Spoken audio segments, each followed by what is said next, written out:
Okay, we all know that YouTuber is the hardest job in the 21st century, but what about the past?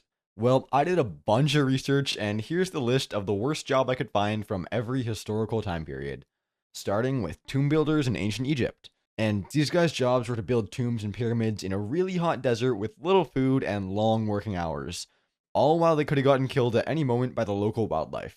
As a tomb builder, they need to be able to move and place giant rocks that weighed thousands of pounds and completely without modern machinery. That in itself took a lot of strength and endurance, but when you realize that these guys work days that started at sunrise and ended at sunset, it gets a whole lot more painful. But hey, at least they had air conditioning and modern tools. Oh, wait, this was 3,000 years ago. The peak of their technology was sharp metal sticks.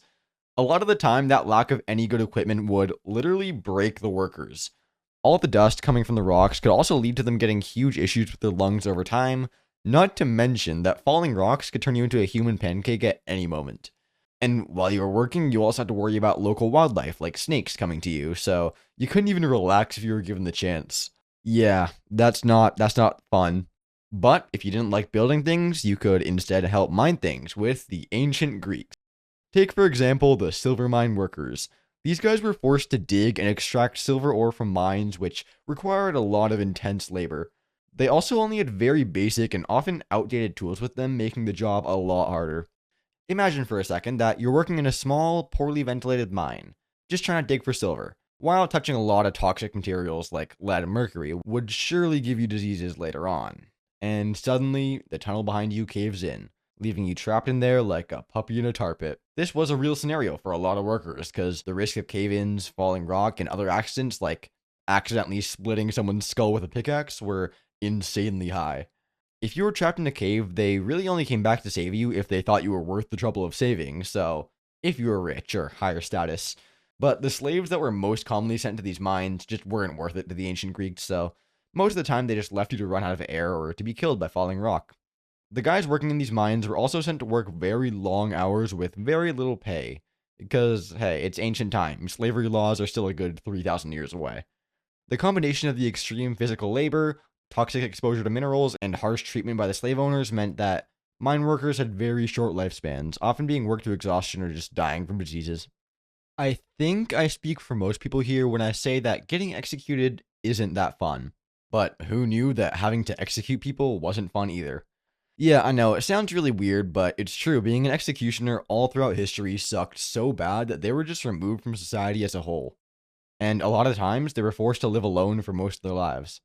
Executioners had very low social status and not like the kind slaves had at the time because people didn't mind them all too much. Yeah, no, people actively tried to stay away from executioners and they refused to touch them. Also, a lot of the time they were associated with death because they, kill people all day. And it probably wasn't that fun to be an executioner either, since today's executions are pretty simple. You just stab someone with a few needles and they slowly drift off to a stairway to heaven. But no, in the olden days, they just chopped your head off, if you were lucky. They also had to perform more gruesome executions like drawing and quartering, which I have mentioned in a couple of other videos, so check them out after this and subscribe while you're at it. There was also a lot of pressure on these guys since the executions they performed were almost always public events. So if they made a little mistake, they'd have to face a lot of public anger and it would hurt their reputation. Aw, the poor executioner must be pretty nervous for his big day tomorrow. Alright, next up. We all knew feces was going to be involved at some point. Having to scrub a toilet isn't very fun, but could you imagine having to clean out and transport an entire pit full of human waste? Well, in medieval Europe, this was a real struggle, and gong farmers had to deal with it. Gong farmers were very important in preventing diseases from spreading around towns from these so called cesspits, which are just pits full of human dump. Now, obviously, these cesspits had to be kept somewhat clean, so the entire city wouldn't overflow with human waste and diseases would spread everywhere, so gong farmers would go in and empty these cesspits and move the stuff in them to dumping grounds or fields where it could be used as fertilizer. They were also in charge of maintaining the very little infrastructure they had of sewage systems to make sure that everybody's poop delivery pipes were working good. If you were a gong farmer, you'd have a pretty horrible life. And not just while you're on the job. That's because human waste has a crazy risk for your health because of the bacteria, parasites, and other nasty stuff that's in it. What a surprise. I thought it was clean and healthy. They often got diseases from the job like cholera and typhoid. Gong farmers also had one of the lowest social statuses due to their work because They often faced discrimination because of what they did, and also because of how they smelled, most likely. I mean, it's pretty safe to say they didn't smell great. That's not exactly a brave assumption. Imagine you're in the upper class in 17th century England. Life must be chill, right? You get to go to school, you get to eat good food, you're friends with the prince, and you get whipped every day. Okay, that last part only applied to a specific set of young boys, also known as whipping boys. Whipping boys were often found in royal households where young princes were being educated, and these boys were almost always noble themselves too, so they can be on the same level as the prince. Just worth slightly less than the prince, since they still needed to feed their egos. The job of whipping boy was to take a punishment every single time the prince did something wrong. Since the prince himself couldn't be physically punished by anyone, they just started beating the life out of some random kid that was friends with the prince, because, medieval times. They did it so the prince would develop a sense of responsibility and empathy. Could you imagine being in class and a random kid gets an F on a test, and then the teacher just starts beating the life out of you? Must have been a fun time. These whipping boys were also made to work long hours of work and studying with very few breaks or resting time.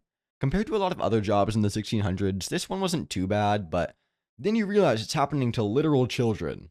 That would be considered insane, and you would get locked up if you did this in today's age. Next, it's no secret that the rich don't care about the lower classes. Even in today's age, Elon Musk would probably be disgusted if he had to talk to a Walmart employee. But things were a whole lot worse in the 1800s. Take, for example, the job of a jam boy. It might sound pretty cool if you just hear the name itself, but I would rather dig human waste out of a hole than to work this job. If you were a jam boy, your entire job would be to make sure that you get bit by mosquitoes, like you're collecting Pokemon, so the richer people around you don't. You'd most likely be employed around fancy golf courses, and before going on the field, you would cover yourself in sweet materials like, you guessed it, mustard. Nah, I'm kidding, it's jam. So you would attract more mosquitoes. And to make sure that the mosquitoes could easily bite you, you'd be wearing less clothing than your average person on a nudist beach. But if you were really lucky, they would give you a pair of shorts. Then you would just follow the golfers around the course and try to get stung as many times as possible, probably for very little pay.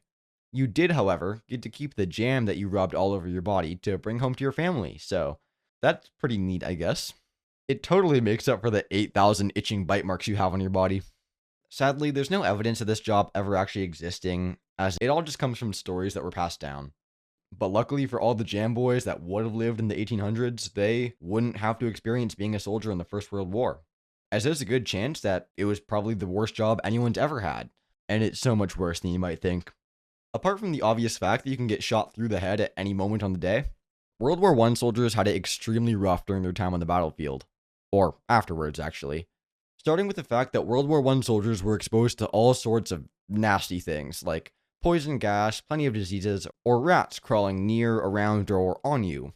And that's without even looking at the combat side of things. You'd be lucky if you got out of the First World War without injuries, or even alive, because over 20 million people died during the First World War, and over 21 million were wounded. If you were injured, you just had to hope that your wound didn't get infected, and that there were any beds available for you at the medical tent, and that they wouldn't just amputate all your limbs right there because they had no time to treat the wound. And even after the war, it wouldn't be over for these soldiers, since a lot of them got shell shock from living in the trenches, which is a form of PTSD. This, combined with the fact that soldiers often had to work for years on end with no end in sight, and also very little food, makes it no wonder that people see World War I soldier as such an insanely difficult job, if you can even call it that. And in the modern era, we also still do have some pretty bad jobs, like, for example, slaughterhouse workers. This job's bad for a lot of reasons, but the main one is just the insane amount of violence and gruel you see on this job. For example, there's a guy called the Sticker, whose job is to just cut the throats out of cows all day, to make sure that there's no blood in their system before they continue on their journey. To be honest, I would love to go into more detail, but I still want to be able to look people in the eye after this video. So, click this video over here, and if you made it to the end, subscribe.